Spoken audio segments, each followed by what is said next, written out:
The Handkerchief by Great 78.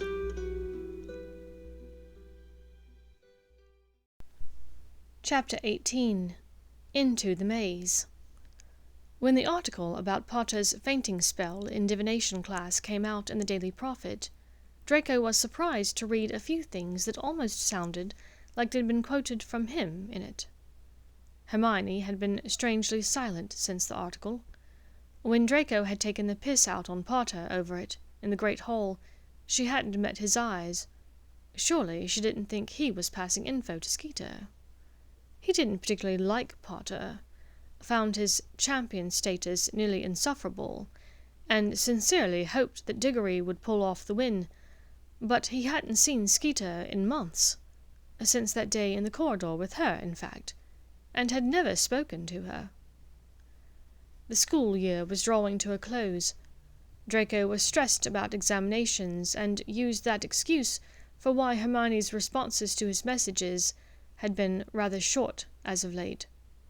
He worried that she thought he was working against her and Potter through Skeeter, but didn't want to ask in case that confirmed the idea in her head. The final task was also approaching, and corridor discussion naturally focused on this. Most of the Hogwarts student body was firmly in support of Diggory, with the Gryffindors entirely behind Potter. Draco would just be happy when this tournament was over. Then he might not have to overhear all the Slytherin girls in the common room discussing Diggory's hair, eyes, biceps, teeth, or what he might be packing under his robes.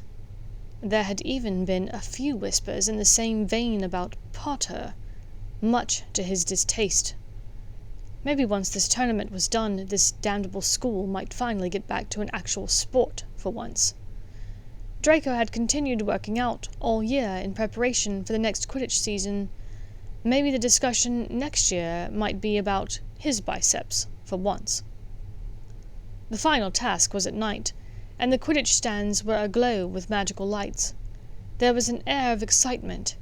Examinations were mostly finished, and the Triwizard Cup would finally be awarded tonight. Draco filed into the stands with several other Slytherins, nodding briefly to Justin Finch-Fletchley before scanning the crowd for Hermione. It was Blaise who spotted her first, digging a sharp elbow into Draco's side before pointing minutely at the base of the stands where Hermione was gathered with the close friends and family of the champions. Draco watched as a plump, kind-faced woman who could be none other than Mrs. Weasley gave Potter an enormous hug. Draco pushed back on the tiny rush of jealousy. That this woman cared enough about a child that wasn't even her own son to hug him like that in public. His mother would never dream of doing that to Draco, never mind one of his friends. Ridiculous, he thought. The task began, and the crowd settled in to watch the hedges with mind-boggling boredom. During the task, Hermione sat with the Weasel and his family. There was the mother, of course, and the rest of the in-school Weasleys, plus an older one who appeared to be not quite as dork-like as the others.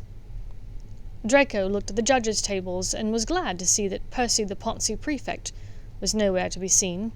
Finally, someone had come to their senses and realized that this prat wasn't supposed to be there.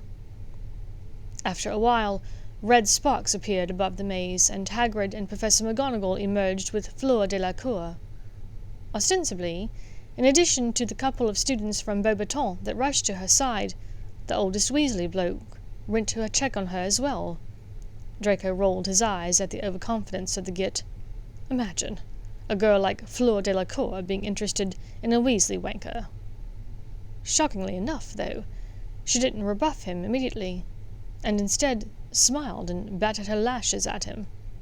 Smoothly he conjured a glass of water for her, and removed his own jacket to wrap around her shoulders to keep her warm in the chill night air. Draco had to admit, the play had worked. He mentally tipped an imaginary hat at the tosser. Some time later, Crumb was brought out of the maze, stumbling and disorientated. Karkaroff looked irate, predictably. Draco looked at Hermione, but she seemed unfazed at his dismissal from the task. Her eyes were glued to the maze's exit, waiting for Potter to come out, either as champion or in second place. As they waited, Draco let his mind wander. His father had been intent upon him entering this tournament. He had been annoyed, like most of the younger students, at being excluded, but in the end he was glad that the organizers had had the foresight to include the age line. And yet, somehow Potter had made it in, even though he didn't meet the age restriction. If Potter succeeded and won this blasted tournament, Draco would never hear the end of it. Lucius would remind him daily this summer that a boy his age, younger than him, in fact, had won. Draco sighed, tapping his Potter Stinks badge morosely. At this point, whatever was going to happen was already in the works inside that maze. There was nothing he could do about it. Something was wrong. Draco was too far away to see everything properly, but instead of the winner emerging from the hedges as everyone had expected, Potter and Diggory had fallen from a few feet above the ground after popping into existence suddenly. "Portkey?" Theo asked in confusion. "Looked like it," breathed Draco. Had they portkeyed from inside the maze? That made no sense. Blaise squeezed his temples in his hand. "This is bad. Something really bad happened." Draco and Theo exchanged looks that made Draco sure he wasn't the only one who knew things about Blaise's talents in legilimency. There was screaming now. Not the surprised or cheering shouts of fans, but the strangled yells of confusion, outrage, disbelief, sadness. Draco had never heard keening before, but if he'd been asked to describe it, this is what he'd say it was. What was going on? Moody was rushing away towards the castle with Potter, who had left the Triwizard Championship Cup forgotten on the ground. Hagrid wrapped it in a scarf and was bundling it away, whilst urging the handful of curious students to move back. Professor McGonagall was looking around for someone, perhaps another professor. Cornelius Fudge and Professor Dumbledore were searching the crowd, and Cedric Diggory... Draco stilled. Diggory was lying on the ground, face up, not moving. An older man ran up and knelt next to him, his arms thrown around Diggory. A woman behind him seemed to slide to the ground next to the man, her face blank with shock. Draco realized that the man was the source of that keening, grieving sound. Behind the woman stood Mrs. Weasley, patting the woman's shoulder comfortingly, whilst her own face was wet with tears. He looked to the base of the stands where Hermione had her face buried in Weasley's chest, his hands awkwardly rubbing her back. Draco felt so numb he hardly even registered his jealousy that it wasn't him with his arms around her. He looked back at Diggory, at the weeping man, and the woman kneeling over him. His eyes, Diggory's eyes, were open. Yet Draco knew they saw nothing. Blaise was right. This was bad. Draco sent a lengthy note to Hermione that night, asking if she was all right, what had happened to Diggory, to the tournament. The school was in a state of confusion. The professors had told everyone in the crowd to go back to the dormitories with no information the previous night. His handkerchief stayed at the same temperature all night. The next day, at dawn, she'd sent back a small reply. "Cedric is dead. You know who has returned. Harry saw it happen, saw him and his followers. He barely escaped. Moody was never actually Moody. He was a polyjuiced Death Eater. And your little friend is going to be staying with me for a little while." He had no idea who his little friend was, and the rest of the note was equally vexing and alarming. You know who? Lord Voldemort returned. He was dead. Gone. How? Why? Draco felt sick to his stomach. The day had gone from bad to worse, and he hadn't even gotten out of bed yet. Breakfast brought no more insight, as Dumbledore only said that everyone needed to leave Harry Potter alone and not badger him about what happened with the tournament. What did that mean? Was Dumbledore not going to mention the possibility that one of the darkest wizards ever to live might be back from the dead? Draco spent the day wandering the castle grounds in a confused state. He wasn't the only one. The students were very subdued, everyone gathering in small groups to discuss rumors and gossip of what had happened the previous night. He looked everywhere for Hermione, but could not find her. Likewise, Potter was missing. Draco guessed they were together, wherever they were. After lunch he met Blaise, skipping stones by the lake. It hadn't occurred to him, but Blaise might know more about what was happening than anyone else. He settled next to his friend, gathering a small pile of stones for himself. "Have you talked to Granger?" the other wizard asked. "Not really. She just confirmed some of the rumors that are going around. Diggory's dead. The cup was a portkey, and you know who." Draco broke off, suddenly overcome with emotions. Blaise looked up sharply. "What about you know who?" "She said that he's back, and that Professor Moody wasn't Moody." Blaise eyed him questioningly. "What do you mean?" "He was polyjuiced this whole year. He was some Death Eater." He looked up from his stones to search Blaise's face. "Did you know? Could you tell?" Blaise sighed deeply. "Well, that explains many things about him. He always seemed guarded and divided, if that makes sense, as if there were two people inside of him. One always seemed more on edge, raving about his father, how he could never live up to his father's expectations, could never be what his father wanted. And another part of him was always really calm and focused, like he needed to maintain control at all times." "That didn't strike you as strange?" Draco asked. Blaise huffed a short bark of laughter. "Honestly, Drake, most of the wizards in Slytherin, hell, half the wizards in this school, probably, are having that same internal battle all the time. Merlin, I've heard those thoughts from you for 4 years, including the day we met. Yeah, Professor Moody's division seemed more intense than most. He seemed mental loads of times. But aren't we all, sometimes?" The leaving feast was normally boisterous and happy, winning houses celebrating and everyone excited for some time away for summer. This leaving feast was vastly different. There were no house colors. All of the banners were covered in black fabric. Draco noticed that Karkaroff wasn't there. Crumb and the other Durmstrang students sat nervously with the Slytherins, as though they didn't want to be there. Rumors had gone round that Crumb had been imperious and had attacked the other champions whilst in the maze. Draco wondered briefly if Hermione would give him up as a pen friend after this, and decided she probably wouldn't. Dumbledore began to speak, but it was hard to focus on his words. "Loss of a fine person. Raise your glasses to Cedric Diggory." Along with everyone else in the hall, Draco and his fellow Slytherins stood and raised their glasses. "Cedric Diggory," the crowd murmured. Dumbledore had continued, but Draco found it difficult to focus.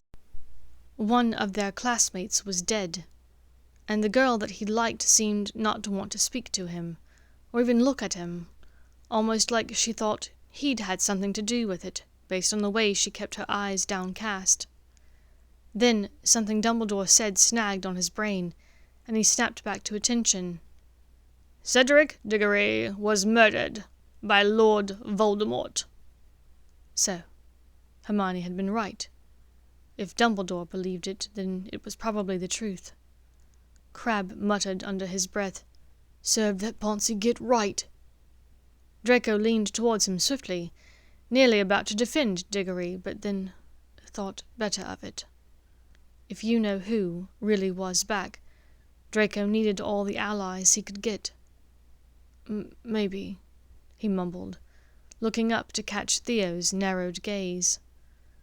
Now Professor Dumbledore was speaking about Potter and his part in the whole thing.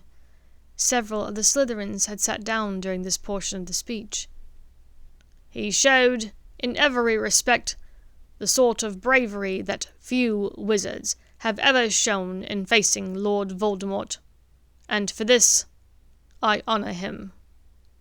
Draco's schoolmates raised their glasses once again, and Draco felt nearby eyes boring into him from all sides as several of the Slytherins gave him an inquisitive stare. Why was he still standing, they seemed to ask. He sat abruptly, feeling the appraising eyes of Potter himself on him as he did so. Sodding Potter. All the crazy things seemed to happen to him. And now, apparently, he had seen Voldemort. Almost felt bad for him, if Lucius's stories were anything to go by. Voldemort sounded equal parts sinister and loony. But the cold truth was this. If the Dark Lord was back, Lucius had already likely seen him, had possibly been there when Potter had faced him. He looked at Hermione, who still refused to meet his gaze. Please, don't abandon me, he thought. I have a feeling I'm about to need you more than ever. It was on the train ride home that he learned who Hermione thought his little friend was. Pausing outside her train car, he overheard her revelation that Rita Skeeter was an animagus, specifically the unusual beetle that had crawled on him whilst he told the story of Potter's collapse to Vince and Greg. He recalled cupping the beetle in his hands to get it off of him, which likely looked from a distance like he'd been talking to it. He pushed aside the skeeved-out feeling he got when thinking about the fact that the beetle had been crawling up his arm and neck, and instead focused on needing to speak to Hermione. They wouldn't see each other for over a month, and she'd not answered his last 4 messages, though he did note that she had seen them, some almost immediately, based on the freezing charm. He wondered if he could get her alone for a moment to talk. He opened the door to their compartment. "Very clever, Granger," said Draco, looking intently at her to try to catch her eye.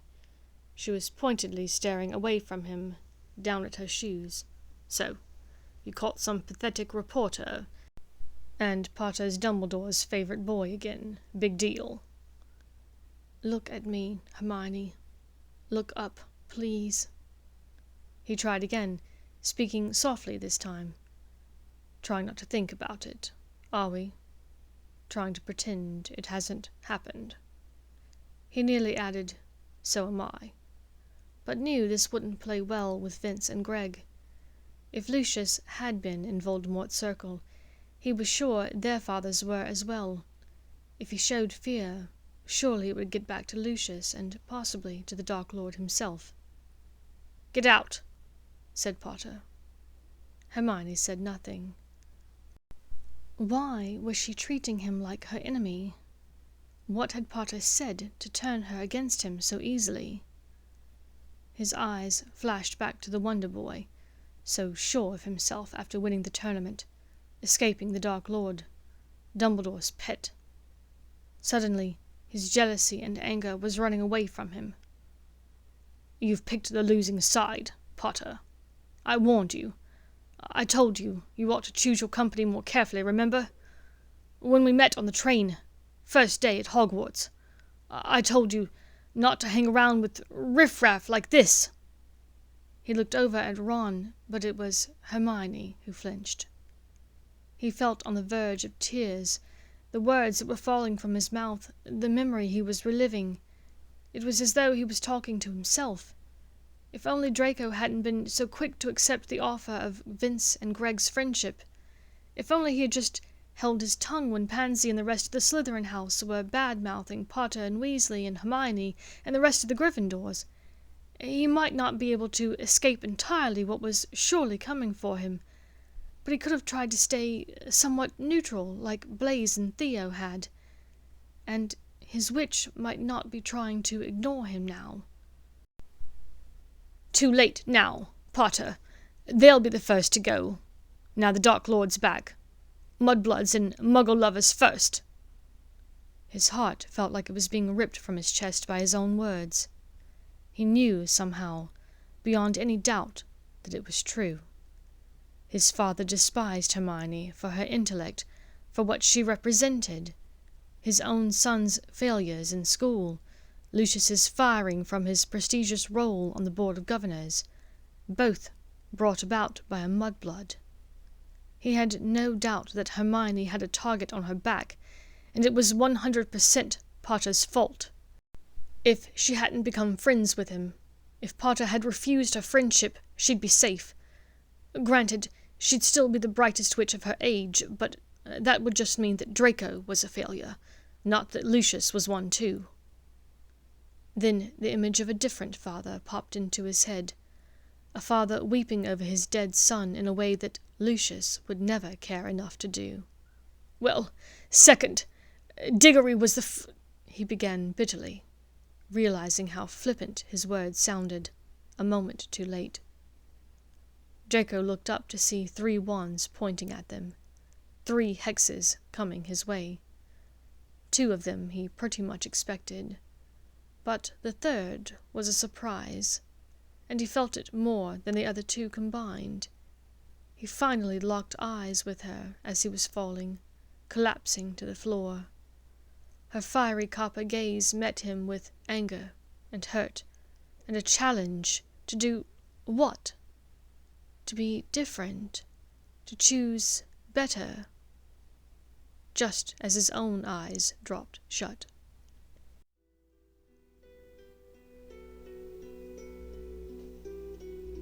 Thank you for listening to this chapter of The Handkerchief by Great78.